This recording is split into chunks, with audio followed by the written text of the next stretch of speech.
Armada Book 2 Chapter 10 The Nova Part 1. Gantley approached Roden in his office. "Roden, you called for me?" "Yes, can you check the northern cities at Sidon and see what's up? I will order your commanders to prepare to leave as soon as you get back." The next day Gantley verified from scientists in the area that there was indeed an outbreak of an infectious disease in the 3 northern cities. By the end of the second day Gantley beamed back to Roden. "It seems Stephanie was right. There is an outbreak, and if we head it off quickly, we can prevent countless deaths. I have sent the scientists out to look for the plant and have communicated with Contanel, the head of the Bwofeng Science and Research, and requested him to send scientists to us. He said he will do this right away. That means all the other events are correct also. Anyway, I have ordered your commanders to prepare to leave. You have 1,200 ships and 300 cargo ships. I told them the supplies will follow them through the HOP network." "Right, I have to go immediately. It's going to be at least 12 days to reach the area." Meanwhile at Billy's ship Tony appeared as a hologram for the meeting with his cousin. "Hello cousin, how are you doing?" Tony greeted Billy and gave him a hug. "Hey cuz, well, everybody is in a rush. Redig is busy getting the supply ships ready and able to leave in 2 days. He has 30 Mac supply ships. Some of the other supplies will go through the hops as soon as they are in place. Colonel Drew and Captain Grady have left yesterday with 40 ships to pull some 80 outposts out of the hop lines from the Inky Galaxy. They will tow these outposts all the way to the target areas and deploy them as they go along. General Logan and Colonel Danny Budd have also departed with 40 ships to pull another 80 hop outpost from another line towards Earth and its planets and bring them over to the target areas and deploy them around. Have you identified a planet that we can use as a staging area to temporarily place the refugees? Ezra and Captain Rebecca Bott are doing that now. They are considering 2 Mac planets and are talking to the one of the planet's governing council as we speak. I have 210 ships towing 470 hop outposts. We would arrive at the last Mac planet with the last outpost in 12 days unless you tell me that you have designated a different planet as your staging planet. From there we would start deploying the outposts 10 at a time until we arrive to the target area in 8 more days. From there we would deploy the hops in 8s around the area. I got an update from the Norsets. They are racing towards the area and will be there 18 days from now. Just about the same time you would be arriving. At least everybody is on schedule." Tony commented.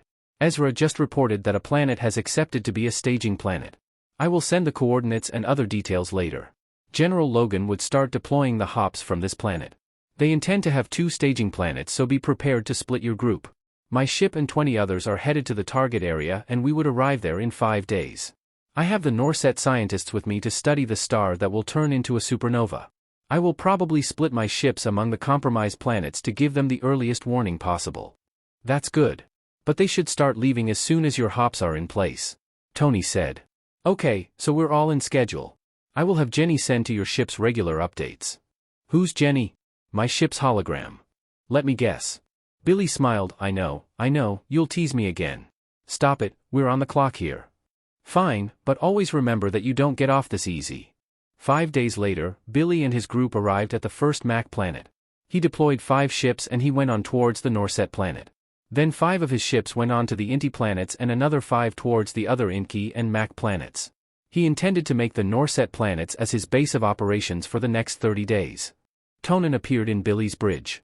"Hi Tonen, I was thinking of asking you to come over and make first contact with your mentor Madanite. Now that you're here we can go on and contact them." "Hello Billy, have you located Madanite?" Tonen asked. "Yes, they are having a meeting at this facility underground. We can beam your hologram there, then we will beam ourselves once you tell us to," Billy said. "Let's go. It's been a long while since I have talked with Madanite." Tonen's holo was sent underground to the meeting. "Greetings, great leader Madanite." Tonen greeted the group. Madanite was absolutely surprised. "We were monitoring the ships around the area and there seems to be some activity going on. They do not look like Norset ships and more like Maquis ships. But there are aliens in the ships that are unknown to us except the Maquis. Now I see you. You are wearing the rank of Supreme Fleet Commander. And you are a hologram. I am so glad to see you again Madanite. May I invite one of my friends to join us?" "Yes of course." Billy appeared and Tonen introduced him as a human from Earth and commander of the Armada around the area. "I am glad to meet you Billy. Great mentor, much has changed recently since our darkest hours when we feared the extermination of our species. The threat to our galaxies has been eliminated and we are once again building our forces to be more in control of our destiny. All of these happened with the help of the humans, Macs or Maquis and the Intkis. We have also eliminated the threat to the Bofangs. I am now supreme leader of the Norset intergalactic armed fleets. I have brought destruction on the Morts with the help from our alien friends, and the Morts are now under our control. So you want us to return to our planets? Yes, and with much haste. The star lighting the solar system will explode in 30 or so days. Gotanen has provided proof of this happening, and he has sent his scientists to study the supernova. So Gotanen is still head scientist and he predicted this supernova? Yes, and as we looked at the planets, we found your group. There are 5 million Norsets here and 32 million clones. We cannot possibly move them out in 30 days. I am about 3 BLY away and I will be there in 13 days. I have 1,200 ships with me and we can take all the clones on board in one trip. We are also towing 200 cargo ships with us. How can you arrive here in 13 days if you are 3 BLY away, and how would you fit 30 million clones in 1,200 ships? Our ships travel much faster now, and our ships are more than twice the size of the largest ships you know that we have before. And I am talking to you from 3 BLY away? Yes, I am on board my ship and I can see you. You still look like a young recruit. Matanite laughed. I told you that and now you are doing that to me. Okay, so how do you intend to move the 5 million or so Norsets? I think Billy can explain that pretty well. Billy started. In a few days some of my ships will arrive with what we call hop outposts. Jenny, please show us the galaxy. Jenny appeared and showed the Mac galaxies and their area. Billy continued, the Mac galaxies are here and your star system is this area here. Jenny, magnify. We have what we call hop outposts, which are really ships with heavy-duty or industrial TPs or transporter platforms which can transport large objects or people to another TP at a maximum range of 100 MLY. But normally we deploy our hops at 60 to 70 MLY and mostly near planets. We have also set up hops in isolated planets instead of hop ships. The ships arriving earlier will put up a single hop line. My associate, General Tony Gant, will be bringing in 470 of the newer hop outposts, and he will deploy these from the Mac galaxies here at 10 hop lines wide to this star system. He will be here in 13 days. Once Tony deploys these, you should be prepared to leave.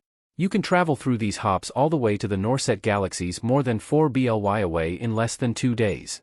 I can see my family and old friends in 2 days? Yes, normally it will take just a day, but considering the expected volume of traffic, it may take 2 days. Once the single-line hops arrive, you can leave immediately for your galaxy. But the single line will be very crowded since we are evacuating 6 Mac planets and 3 Inti planets. We are also moving our people in first before anybody goes out. Times have indeed changed. Tonin, Billy, I will tell my people to prepare to evacuate. I now believe we would be able to vacate the planets in less than 30 days. Billy immediately sent Max down to install several TPs in the 3 Norset planets. He went around and his first stop was the Mac planets, where they were all busy preparing to evacuate. His Mac personnel were busy tagging every Mac on the planets. Then he went to the Inti planets and he also found them in a flurry of preparations to leave the planets. The Mac personnel were also tagging the Intis. After all the evacuees were tagged, they started with the local animal species. The next day General Logan arrived in the area and told Billy that a hop line is now connecting the planets to the Mac staging planet. Mac personnel started pouring from TPs with TP equipment and started adding more TPs to the planets. Then they started bringing in supplies and evacuation equipment. They brought special equipment to evacuate the plants and animals of the planets. 3 days later, the refugees started moving to the staging planet at a steady pace. After more than a week Tony arrived and the hop lines have now increased from a single line to a dozen in the main line to 8 in the hops within the area. The lines immediately went into use and evacuees were moving in at a steady pace. Tony met up with Billy at Billy's bridge. Hi Billy, I see that all the evacuees are pretty organized. Our Max explained the process to their brethren very well. At the rate we are going, we would be able to move all of our people out in 10 days. How about the Intis? They are much further out. Why don't we designate the first 2 lines only for them and next 3 lines for the Norsets? This way they are not waiting but are slowly moving out. Also, all Armada personnel should use the ships as hops. I have moved 200 of Andrew's ships as hop ships but curves towards the Inki galaxies from the Mac staging planet. Deploy 80 of your ships as hop ships all the way to the staging planet also. Tony suggested. I guess that would be better. I will tell Jenny to inform the hops and ships to do that. Later that day, the 150 Mac supply ships arrived and started to get the properties of the Mac evacuees and some plants and animals. The next day Tonin arrived with 1,200 ships and 200 cargo ships. He went straight to Matanite and stayed with him for several hours. They then beamed to Billy's ship to meet up with Tony and Billy. "Hi Billy, Tony, this is my mentor Matanite," Tonin said. Tony extended his hand to Matanite. "My ships have started getting the clones into the ships. The cargo ships are for the animals and any wildlife we can get." Tonin continued, "I thought you buried your ship's great leader." "Yes, but we needed materials for our clones, so we just used the ships as raw materials. We still have one ship that we can use to leave and contact any Norset who might be out there. But since you are now here, we have no use for that ship. Tony here will use that ship as a hop outpost. Great leader, Tony is in charge of all the hops in all the major galaxies." Tonin said. "Where is Binaton?" Matanite asked. Tonin related the story of the Trigger, and Binaton now is in the Trigger's planet and trying to tell him not to press on with the attack and that there is no threat to any Norset anymore. "Maybe I should go to Binaton and help him convince the Trigger. You know the Trigger and I came from the same city and he knows me quite well. I will have Janan accompany you back to the capital. I want to leave now." "Where is Janan?" Janan appeared. "I am here, great leader. We can go now." The next day Gantley arrived with his ships. He immediately beamed in all the remaining Intis and the cargo ships were filled with plants and animals of whatever size and shape. In 2 days Andrew arrived. He beamed to Billy's ship. "EBE. I just came by to watch the fireworks." Andrew quipped. "Hi Andrew, the scientists are in a ship near a planet 50 LY away from here. That's where they said the explosion will be best viewed safely. They have deployed their probes inside the star. Now they are monitoring the insides of the star. They have also deployed hundreds of probes at various distances so we can watch the nova from that distance." "And what did they find?" Andrew asked.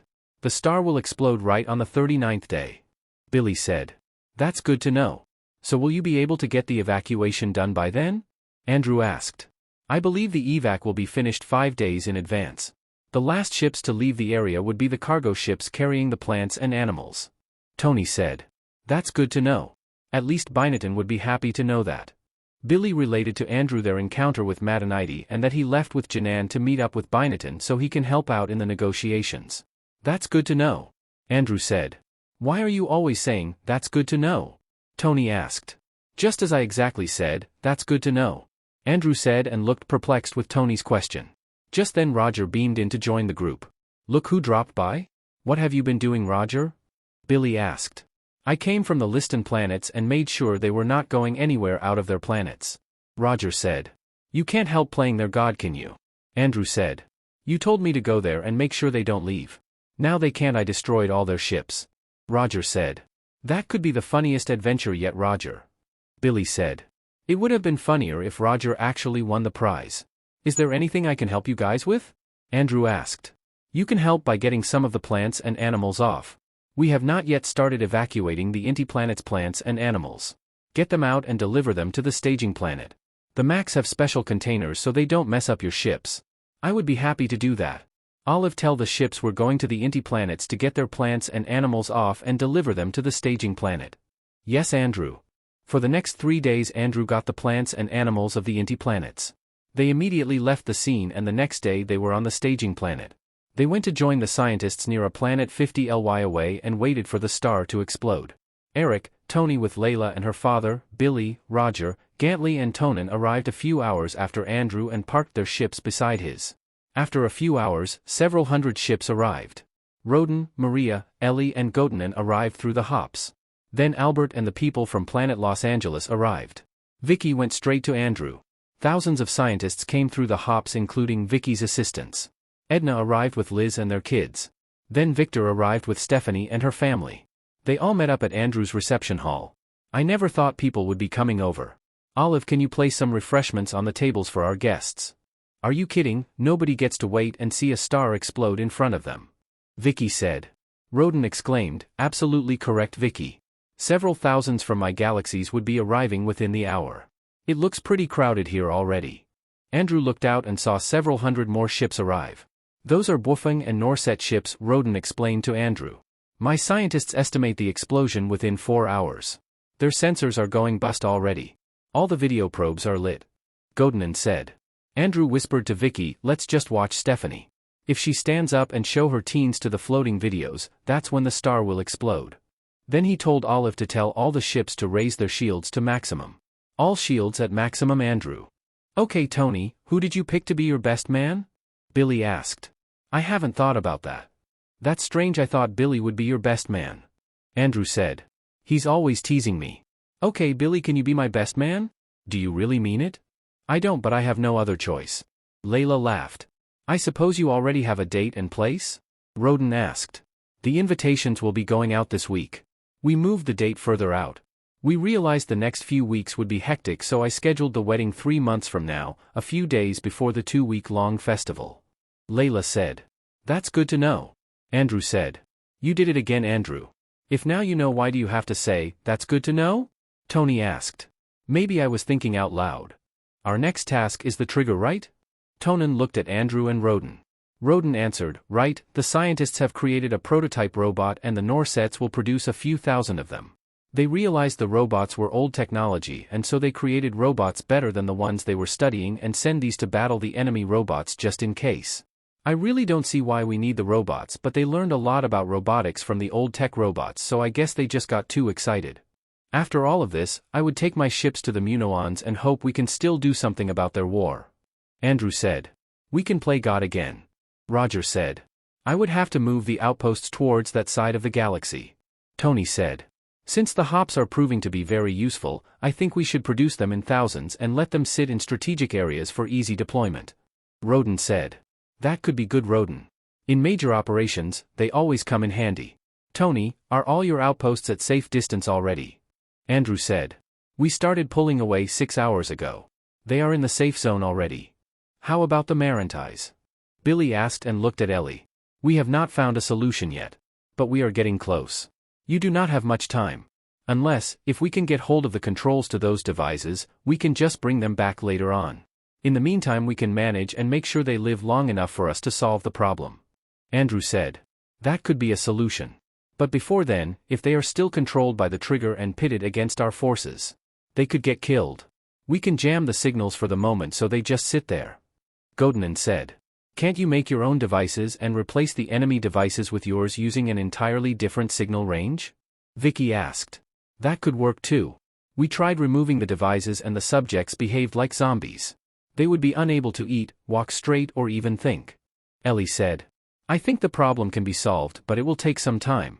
In the meantime, replacing the devices or having control over the existing devices would help a lot. Vicky said. Gilkin and Gadden approached and asked, how about the Max, did the infestation work? Gilkin asked.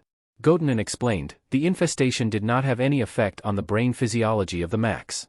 They know it's an infestation and just shut it out of their thought process. In fact, we found out that they can still telepath to other Max and the Max can actually feel the infestation as harmless.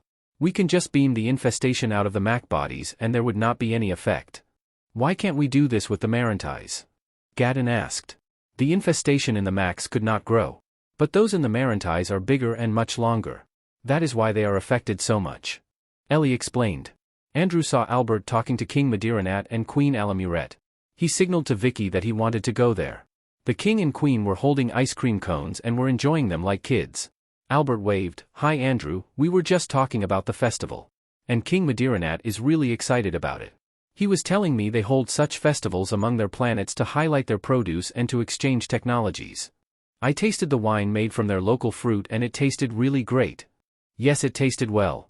Our people have never thought of turning fruits into intoxicating drinks. King Madiranat said using a voice translator on his chest. Where's the prince? Andrew asked. Alamuret answered, they are in our ship with the rest of the family. Andrew saw at the corner of his eye Stephanie's kids move to the glass windows. Excuse me, he said and went to Vicky. Vicky saw Andrew coming and she looked at the kids on the windows, then at the screens. Andrew held her hand and looked up at the screens. At that moment, the ship siren sounded and they all looked at the screens showing images from the drone probes placed at various distances. At the screens, they saw a large ball of light at the distance suddenly become much bigger, then slowly growing, then they see the light growing faster now. The probes started going bust and the screen switched the view to the next screen from the next probe. The ship now is filled with light from the various screens for a few minutes. As the probes were going bust, they felt the ship move slightly back. The light continued for several more minutes until the last few probes were destroyed. Then the scene switched to the probes that have not been destroyed and they showed a growing ball of light. Now they felt a slight easing in the ship movement. Olive, shields to maximum. Andrew did not hear an answer. The bright light stopped as the last probes went bust. Then the ship was dark and emergency lights came on. Olive appeared. The EM ripple messed up a lot of the ship's systems. Scan all the people and look for anomalies. No major problems that the people here cannot handle. All systems will be back in 15 minutes. Initial scan of the people does not show any abnormal changes. Andrew could hear clapping and people started to congratulate Godinin. Stephanie approached Andrew and Vicky. Hi Andrew, Vicky, this is my husband Todd. Todd extended his hand and Andrew shook his hand. Then Vicky. I have never got to thank you for what you did. Thank you so much. You may not know it but my life is now complete. I now know who my mother really was as a person and my dad. He is the best dad in the world. Todd, Andrew, and Vicky are the kind of people who will always do good but will never ask anything in return, not even a thank you. Stephanie embraced Andrew then Vicky. Thank you Stephanie, you are very kind. And don't stop being what you are. Vicky said to Stephanie. I heard your team is the stuff of legend. Todd said. Don't let the legend blind you to what we really did. A lot of people strive to do such things and if you look close enough you will see that everywhere there is legendary heroism. Stephanie looked at Andrew. I know that Andrew, from a poem. Exactly Stephanie. He somehow knows when to hit the punchline. Vicky said. Vicky, can I whisper to you something? Stephanie said and Vicky got closer. You are such a lucky person, you and Andrew will continue to be happy for several centuries. Your son Adam will follow his father and become a legend himself like his parents are. You will also have a daughter. But struggles exists and it's a good thing Andrew sees things lighter than most. Be cheerful and avoid physically hurting him. How can I be cheerful if I don't whack his head sometimes? They both laughed. Okay, I know you're laughing about me. Andrew said. Albert approached them, held Stephanie's hands, and moved on. Then Roden approached them, held her hand, and as he released it Godinin held her hands. Nobody said a word. They just smiled a wry smile.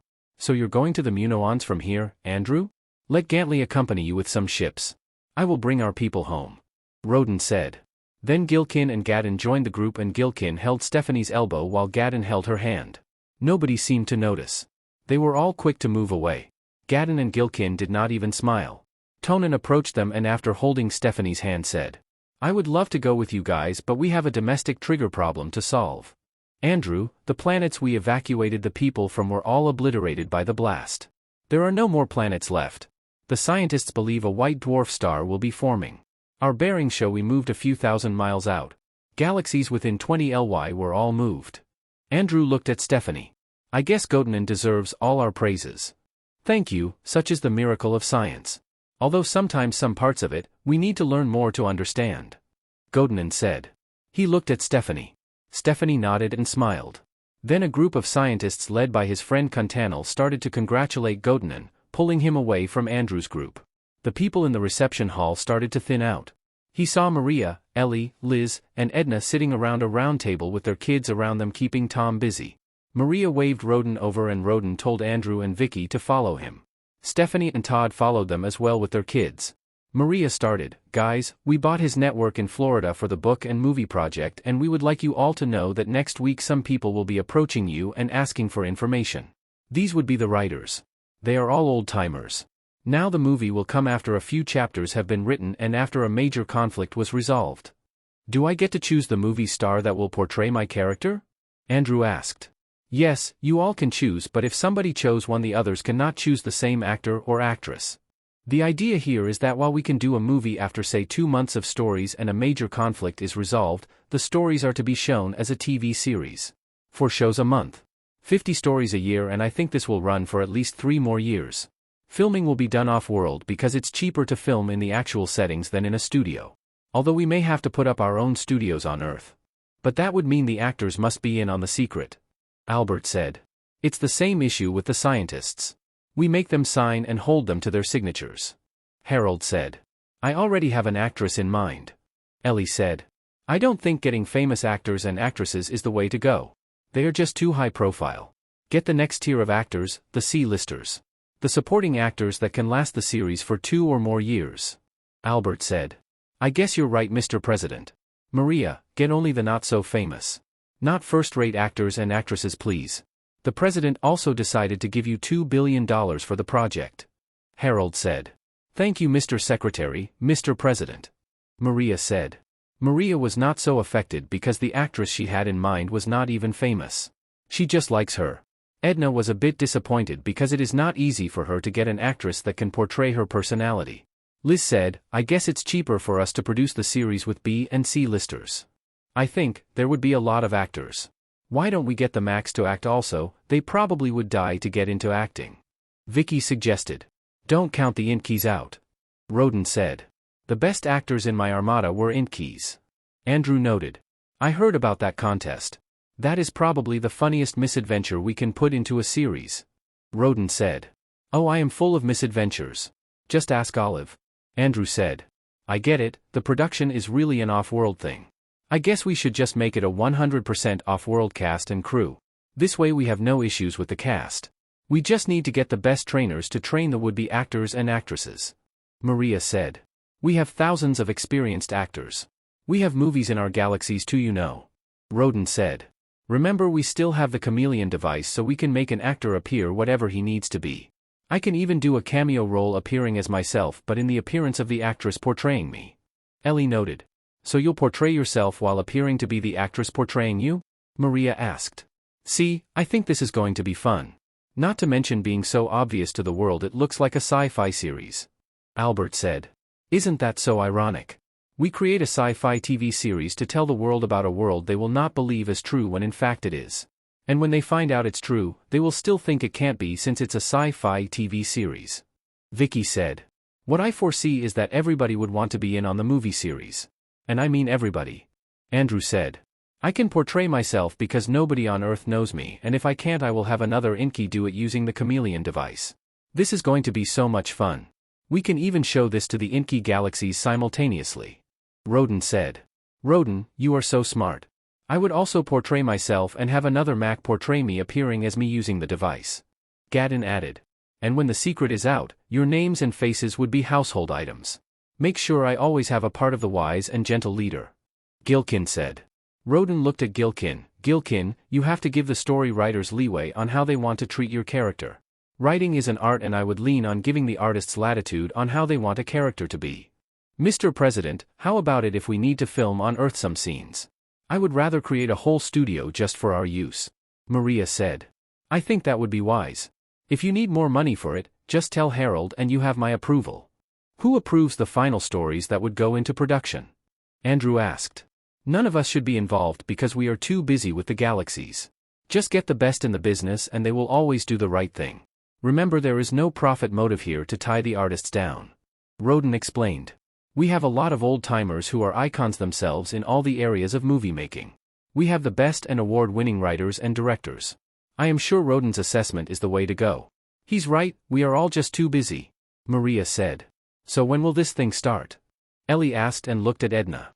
Edna answered, right away, I will pool the best in the business so they can start working. As I said, expect writers to call on you to get their materials. And make sure you do not lie and make a big deal out of yourselves. Why would we make a big deal out of ourselves? Andrew asked. Wouldn't you, honey? Vicky countered. Of course not. Andrew exclaimed. The group stared at Andrew. Then Roden stared at Andrew. I think Edna's right. The group laughed. Todd whispered to Stephanie, are these people always like this? Yes, always. Todd smiled. After an hour, the group said their goodbyes. Vicky and Layla left with Albert and his group.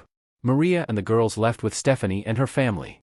Roden took charge of Gantley's ships but left 100 for Gantley to use. Godnan and Layla's father left for the Inky research facility through the hops. Ellie, did you bring your ship with you? Andrew asked. No. But I know you want me to go with you. I will just tell my ship to go to me. Ellie said. I guess it's us again. Andrew said and turned to look at Ellie, Eric, Roger, Tony, Gadden, and Gantley. The Muno-on star system is 5.9 BLY away, right above near the Inky galaxies, and a straight course to the star system will take us 24 days to travel at above average speed. The USS Ellie Rivers can reach the area a day ahead of us because it is coming from the Inky galaxies. Yes, Andrew, Ellie renamed her ship USS Ellie Rivers. Olive reported. Now she is owning her ship. It must be better than all her ships. Andrew noted. Boss, the timetable does not look good. The trigger will attack in 53 days. And it's a good 12 days from here. If we go to the Muno-ons we would not know how long it will take us to resolve the conflict and be back to help in the trigger fight. By then the trigger shall have attacked and he would be facing the Marantais, Billy, the Norsets and the Inkies. Roger said. Roger, don't worry about them. I am sure by now the Trigger has already lost the war even before the war started. Tonin can handle him by himself. Then there's Billy and Roden. That's what I think. Roger thought for a while. I guess you're right, boss. I will follow you and plant the outposts as we go, and once there, I would have to turn back. I will come back in this galaxy, get the rest of the outposts, and go all the way to the Trigger's planet. Tony said. On the way back, take the route further inside of the Mac galaxies, then towards the Inky galaxies on the way to the Trigger's area. This way it's safer. The Trigger might have spies around the Mac galaxies. We do not want to alarm him or even show we have these outposts. Roger explained. Good call. Tony nodded. I would suggest that my ships just tow the hop outpost so you can go ahead and address the Trigger problem. Gantley suggested. I think that would be better, Tony. They might need you there earlier than you think. Andrew said. If I leave through the hops, I can be with my ship in a day or so. I can then work as I bring my ship to the Muno-ons. How's that, sir? Also, I can bring the Marantais so they can have some experience about these sort of things. Ellie said. Okay, you can leave and meet us at the Muno-on star system. Andrew agreed. So can we leave right away? It's a long trip. Roger said. I would have to talk to my commanders and to Tony about the tow job. You can go ahead and I will follow. Gantley said. The Macs have volunteered to send 10 supply ships for our provisions. They will meet us along the way. Olive reported. See, that's thinking ahead. Olive, tell Gilkin we appreciate their thoughtfulness. Andrew said. After 18 days, Andrew made contact with General Linda Bourne. He sent her to recon the Muno-ons and gather intel several weeks ago. Linda appeared as a hologram. Sir, I am parked 50 MLY away from the Muno-on star system beside a planet that looks like Earth. I have sent Olive our coordinates and you would be here in 3 days. After 3 days. Gadden, Eric, and Roger beamed to Andrew's bridge. So what's up, Linda? Andrew asked. Sir. These people are really violent. When we arrived, we witnessed a large orbital encounter between ships and ground-based weapons. That was one eye-opener. There are 4 planets in the star system attacking 2 planets. The 2 planets are bigger with more advanced weapons. I sent our probes and spies down the planets and we have learned their language. Our ships are sending the language programs now to your ships so you can hear them talk in English. We are sending the ground videos now so you can see them. It would seem, they are fighting over religion. But then there is also the incident of a failed marriage between the daughter of the king of the 2 planets and the son of the king of one of the planets. The 2 religions are vastly different and both of them really cannot see eye to eye. Several hollow screens popped out and they could see an industrial planet with moving vehicles and tall buildings. Linda continued, the Muno-ons have a basic lanky humanoid form mixed with a boufing head. Their hands are shorter and look more muscular than their short legs. They wear garments, mostly shiny flowing garments. The females are bigger than the men and their garments are usually white but has the shiny flowing garment from waist down. These are their military. Both males and females work in their military. They could see that the military wore an armor like uniform colored dark green without the shiny garment most wear. Linda continued, most of them have 2 guns while some have a gun and a sword. Some have long firearms strapped to their back while some have shorter firearms strapped to their chests. They all wear a device on both of their long arms. These are the communications and utility devices. See, this is one of their camps, very organized with thousands of troops in formation. Did you make your presence known to them, Linda? Andrew asked. No, sir, we need to have a strategy to stop these people from killing each other. One of their strongest bombs hit one city and killed more than 200,000 people like our atomic bomb during World War II. What is their level of technology? Roger asked. They are very industrialized. Several dozen satellites in orbit. Very much like Earth. Their ships are powered by nuclear reactors and very dirty.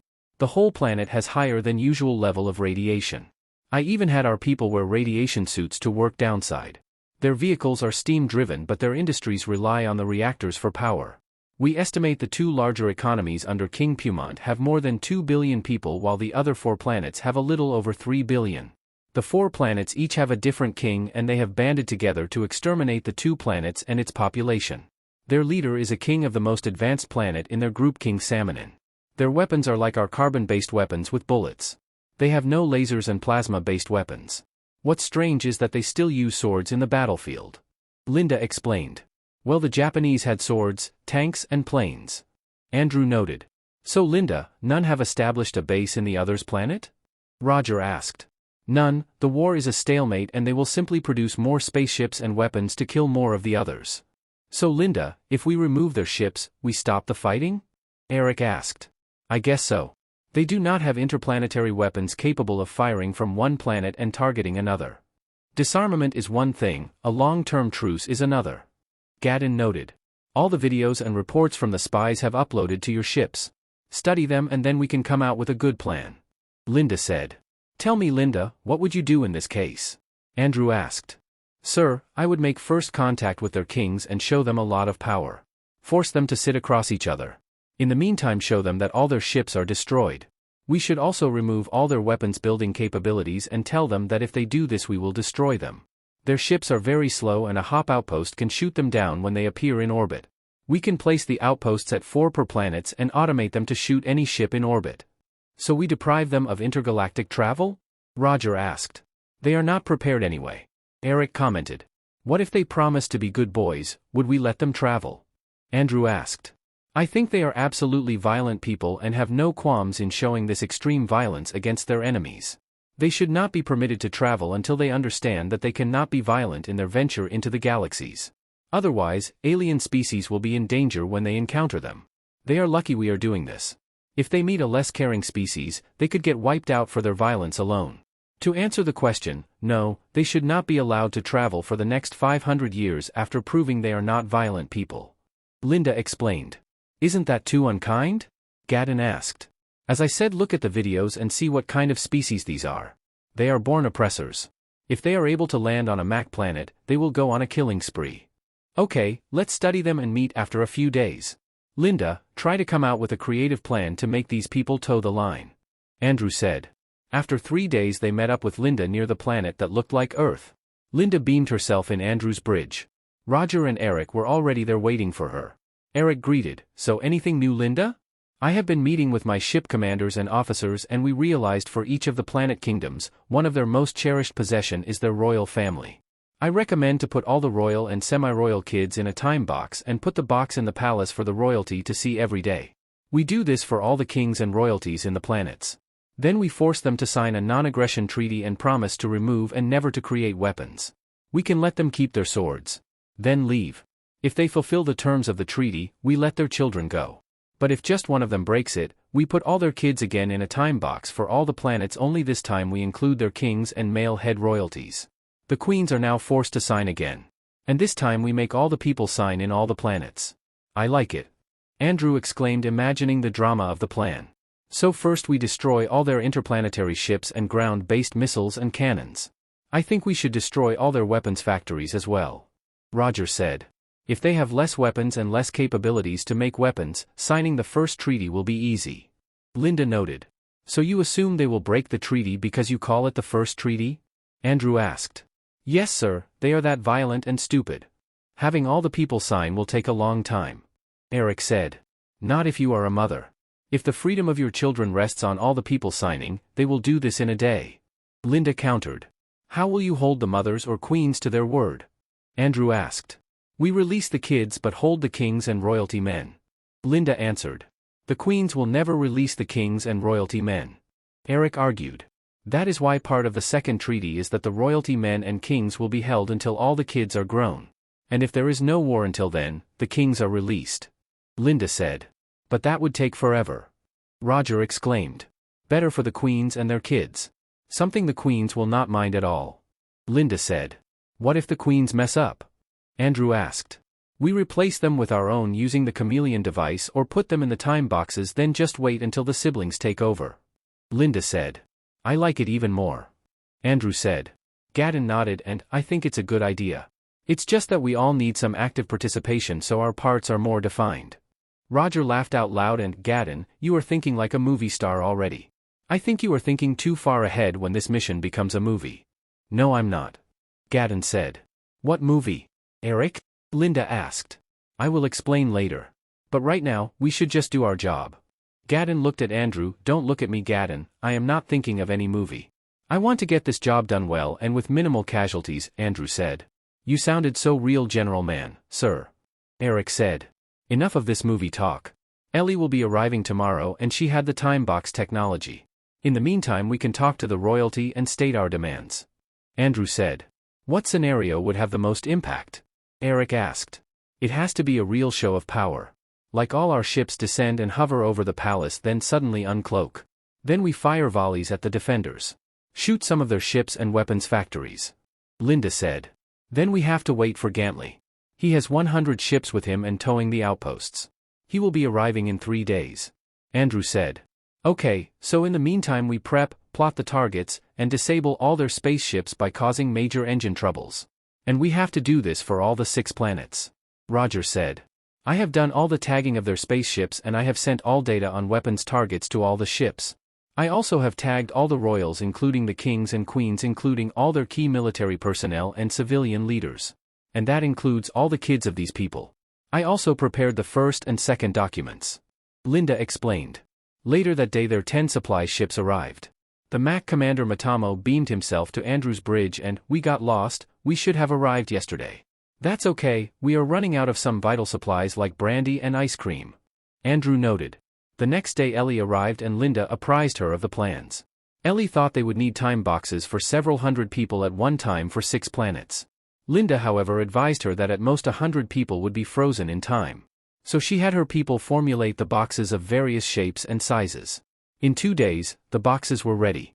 When Gantley arrived the plan was set to roll. They had 200 ships hover over the palace of the most advanced planet. This caused a lot of air turbulence and altered cloud formation. When they uncloaked their ships there was mass panic in the city below. Linda appeared before the king and said, I want all the violence and fighting to stop immediately. Since you are stupid and very violent I will destroy all your ships and weapons factories.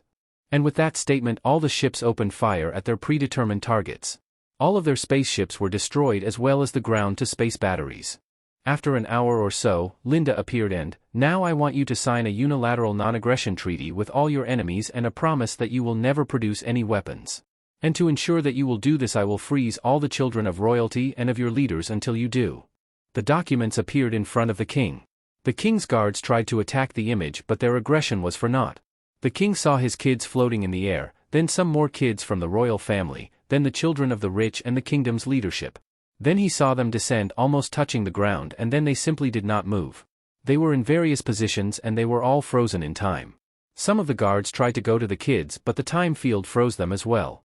The other guards then pulled them off. The people especially the mothers were horrified. Linda told them to encase the signed documents and put them in front of the king's chair and nobody should touch them. Sign this and I will be back tomorrow. Linda said. All of the kings tried to talk and reason out but they were all snubbed by the holograms. Then Linda left and the Armada headed to the next planet and into the next palace. For the next planet it was Andrew who did the talking, then Gantley for the next planet, then Eric, Roger, and Gaddon. Within the day all was done and all the kids of royalty and their leaders were frozen in time. The time boxes were put in the palace so everyone can see. One of the planets had a small palace so they put the boxes at the palace courtyard. The next day Linda appeared before the king and said, where are the signed documents? All the kings have signed the documents and placed them in front of the king's chair. Linda told them the kingdom must first destroy all their weapons factories and all armed space facilities. They must also destroy all weapons they have including those held by the populace. She gave them a week to do this. Then she will release the children. You are expected to honor your documents. But I know you will break your word. So this is what is going to happen. If we see any weapons anywhere and armaments being developed we will refreeze the children and the king and other leaders together with the kids. This time all the queens must sign and all the people must sign the documents and these documents will be placed also in front of the king's chair for all the people to see and honor. Once the next documents are signed all the kids will be released but the kings and the leaders will not be released until the sons or daughters are declared the new king or queen. If the queens think that they can take this to their advantage, you cannot. If we see that the queen had a hand with the weapons production, the queen will be frozen as well. If you still break your word, all of your leaders and royalty will be frozen forever and your kingdom must wait for your kids to grow to become leaders themselves. Linda exclaimed. Linda continued, I hope you will think properly to preserve your kingdoms. Back in the ships Andrew said, I must say Linda, this was easier than pretending to be the king or queen. Sir, they still have to break their word and we would still have to impose the second document. Linda said. Right, but now the stage is set. They know what to expect, we know what will happen. Roger said. Right, now we can actually leave all the dirty work to Linda and get our asses over to the trigger. Eric said. You are too concerned, Eric. I told you they can handle the trigger by themselves. Andrew countered. All the travel and in 2 days, it's over but the clean up. Ellie commented. Don't leave your dishes unwashed, as my mother used to say. Andrew said. Why don't we create a positive incentive for these people? I mean after the second documents? Ellie asked. Like what? Linda asked. Andrew disagreed. I don't think that's a good idea. We came here to stop the carnage. We stopped it. We tried to make sure it will not happen. We did. Beyond that, these people must learn on their own. Did you even notice that except for the crown they look like Listons and that they might be related to the Listons, sir? Ellie said. I did notice and I don't care. Let's stay for a week and wait until they mess up, and after we impose the second option and they sign, we leave. Andrew said. Fine. I will have to study these species within those time frames. Ellie said.